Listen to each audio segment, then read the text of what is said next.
नमस्कार. आमच्या यूट्यूब चॅनलवरती आपले स्वागत आहे. आज आपण प्राचीन भारतीय इतिहासामधील मध्याश्मी युगातील साधने किंवा मध्याश्मी युगाची माहिती पाहणार आहे. अशीच अजून माहिती पाहण्यासाठी आमच्या यूट्यूब चॅनलला सबस्क्राईब करा व बेल आयकॉनला क्लिक करा, जेणेकरून चॅनलवर नवनवीन असेच माहिती तुम्हाला तात्काळ मिळू शकेल. मध्याश्मयुगीन काळाची थोडक्यात माहिती पाहणार आहे. मध्याश्म युग ही इसवी सन पूर्व 10,000 ते 8,000 वर्षे असे मानले जाते. या काळात वातावरणात मोठ्या प्रमाणात बदल झाला.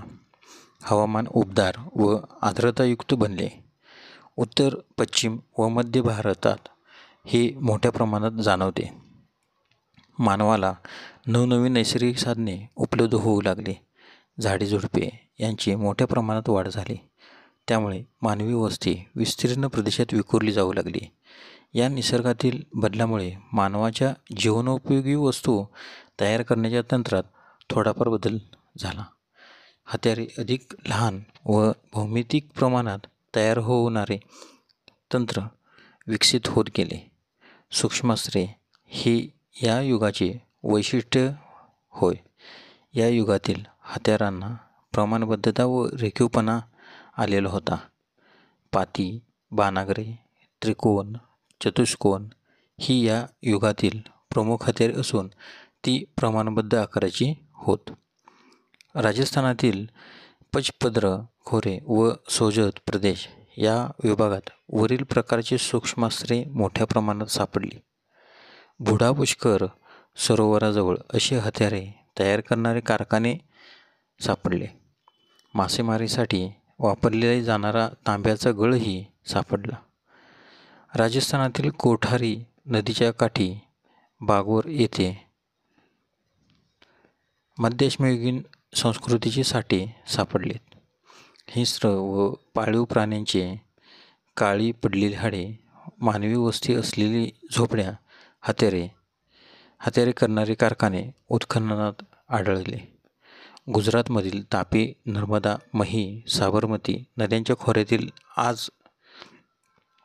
खोऱ्यातील आखज, वास्तना, हिरपूर आणि लेगनाग यासारख्या मध्याश्मयुगीन संस्कृतीचा विकास दर्शवणारी 100पेक्षा जास्त स्थळे आढळली. या ठिकाणी सापडलेली हत्यारे पाती, त्रिकोण, अर्धचंद्राकृती, तासण्या आणि छिन्नी अशी आहेत. दफनस्थळेही आढळली. मध्य भारतातील टेकड्यावर या काळातील तात्पुरती व कायमस्वरूपी मानवाची निवासस्थाने आढळली. बारासिमला, बारकच्छा आणि सिंधपूर या ठिकाणी या संस्कृतीचे बाह्य जगाशी व्यवसाय दर्शवणाऱ्या बाबी उपलब्ध झालेल्या आहेत. अलाहाबाद, प्रतापगड या विभागात मोठ्या प्रमाणात उत्खनन होऊन लोकांची कायमस्वरूपी निवासस्थाने आढळून आली. मोठ्या चुली आढळल्या. प्रेतांच्या दफनाची ही जागा सापडलेली आहे. म्हैशी, हत्ती, शेळी, डुकरे, हरणे, कासवे, पक्षी यांचेही अवशेष आढळले.